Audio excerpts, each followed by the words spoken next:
Today I'm going to plant some peas. Have you ever planted peas in the garden? Do you soak them in water overnight before you plant them?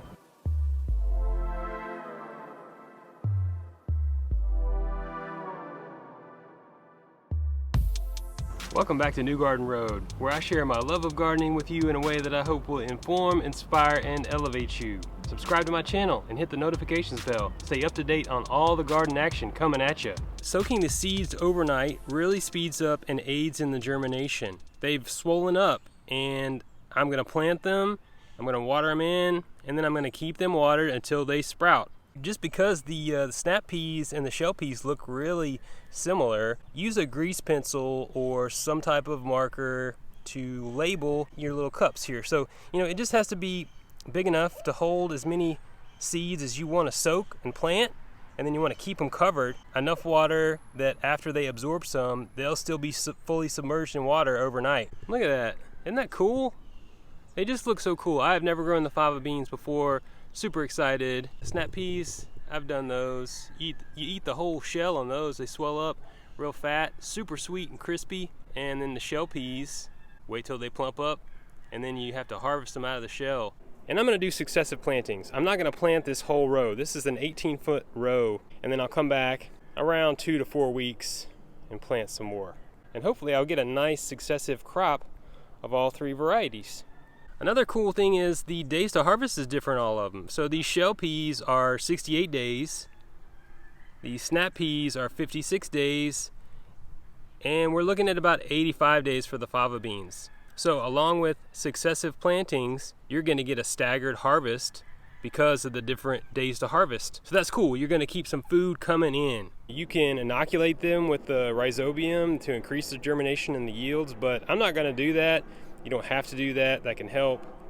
That's just an extra thing that you can do. Soak it overnight, strain it through a little kitchen strainer like this, and you're ready for planting. They really are a little bit squishy. They're not soft, but this has got a shell, and that's the part that has the toughest time softening up and breaking so the seed can germinate, sprout out of there. Spacing for these fava beans, for the final spacing, is every 4 to 6 inches. So I'm going to go ahead and plant 1 seed every 4 inches using my grid. But I also got this yardstick out here to just show you that square here is 4 inches by 4 inches. So I'm going to plant the seed right in the middle. Check it out. Placing that in the furrow that I've got, and then gently pushing it down into the soil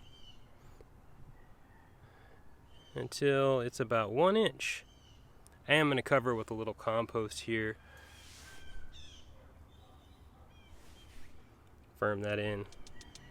Proper planting depth for these fava beans is 1 inch, and I'm pretty sure this first joint to the end of my finger is 1 inch. That's what I've been going for all these years. Now I'm going to go ahead and plant my shell peas. Final spacing for these peas is every 2 inches.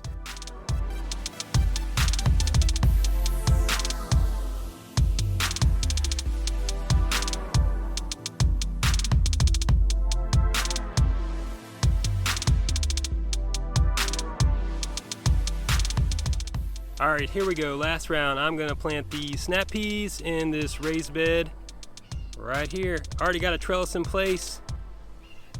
Bingo.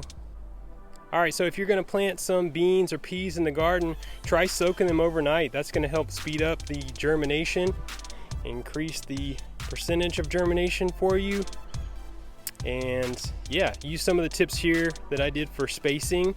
If you like those, use a yardstick, use a little square. You can make that real easy at home out of some fencing. I actually made it out of the same material that I've made the trellises out of. Give them something to climb on and get growing.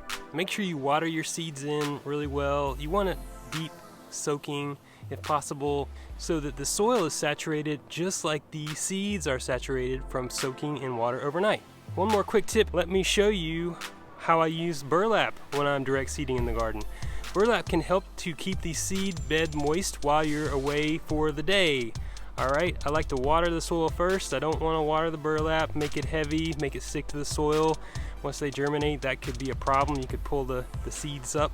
If it's a breezy day, a real sunny day, you're going to decrease the evaporation from the soil by covering it with some burlap. And don't forget to secure it with either some rocks or some clips or something so it won't blow away while you're gone. Thanks so much for watching, y'all. I hope you enjoyed the video. I hope you got some tips, and I hope you got some peas growing in your garden. If you like what you see and you want to see more of it, please subscribe to my channel.